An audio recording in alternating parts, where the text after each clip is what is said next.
با دوندونای سفید داخل رندرمون چیکار کنیم. یکی از مشکلاتی که خیلی تکرار میشه نقاط روشنیه که بعد از رندر توی تصویرمون به وجود میاد. این نقاط چون شبیه کرمای شبتاب هستن و توی تصویرمون پراکنده هستن بهشون میگن فایرفلای.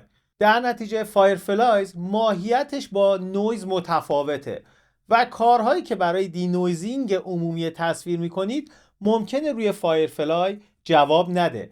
اول با هم مرور کنیم که چرا اصلا فایرفلای به وجود میاد.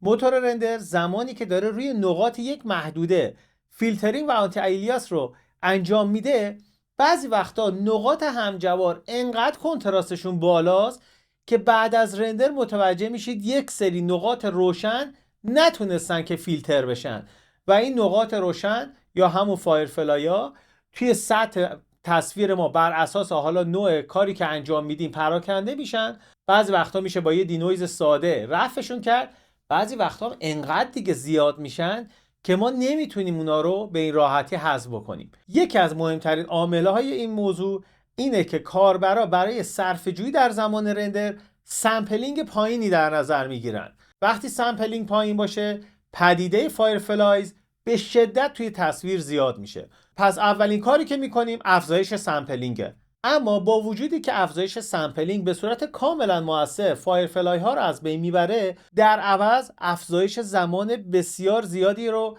به شما در رندرینگ تحمیل میکنه. نکته دوم، اصولا ژئومتریایی که به منبع نوری خیلی نزدیک هستن امکان افتادن فایرفلای روی اونا خیلی بیشتره. برای اینکه جلوی این موضوع رو بگیریم بهتر منابع نوریمون رو بزرگتر و شدتشون رو کمتر کنیم. پس اگر شما توی صحنه منابع نوری کوچیک با شدت زیاد دارید، سایز منابع نوری رو بزرگتر و شدت اونا رو کمتر کنید.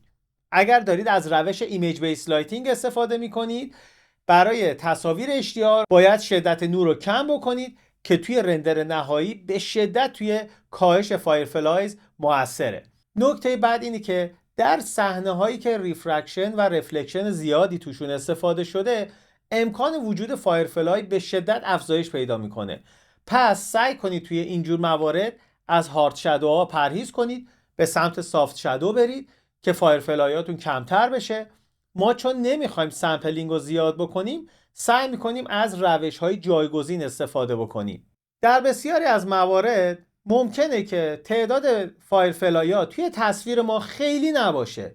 در نتیجه خیلی راحت میتونیم از خود دینویز موتورهای رندر یا دینویزینگ در زمان ویرایش با نرم افزارهای ادیت تصویر مثل فتوشاپ خیلی راحت فایرفلایا رو از بین ببریم. اما زمانی که دارید رندر انیمیشن میگیرید فایرفلای ها در فریم های مختلف هم تعدادشون فرق میکنه هم محل قرارگیریشون، چون به صورت کاملا رندوم اینا پخش میشن توی صفحه. پس خیلی نمیتونیم از گزینه دینویز استفاده کنیم. باید بیایید از تکنیک های استفاده کنید که تا حد ممکن فایرفلای ها توی فریم های مستقل هم ایجاد نشن که توی پلی کردن انیمیشن به مشکل نخوریم. یادتون نره که فایرفلای ها همیشه به رنگ سفید نیستن. اونا نقاطی هستن که کنتراستشون با نقاط همجوار بسیار زیاده و اصولاً به رنگ‌های خیلی روشن مثل سفید، زرد، نارنجی، آبی و حتی رنگ‌های دیگه ممکنه اونا رو ببینید. امیدوارم این تکنیک بتونه شما رو در کاهش فایرفلایز تو رندرتون کمک بکنه.